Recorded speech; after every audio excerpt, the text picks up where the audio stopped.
This is tutorial number 48, and it covers how to create a bill of materials within SOLIDWORks.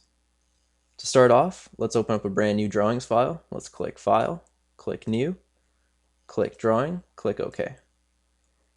And for this, we're going to insert an assembly to create a bill of materials from.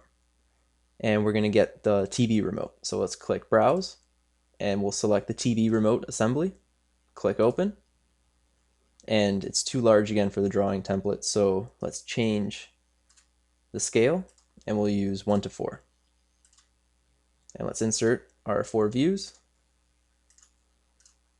click OK, and let's move this view over here, click OK. Now let's insert the bill of materials. So let's click Insert, Tables, Bill of Materials.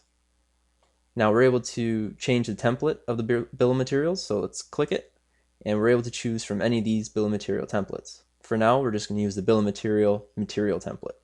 Click Open, click OK, and now we're able to put in our bill of materials. Click OK. And for this assembly, all that we're getting from it is the part number and the quantity of the parts in the assembly.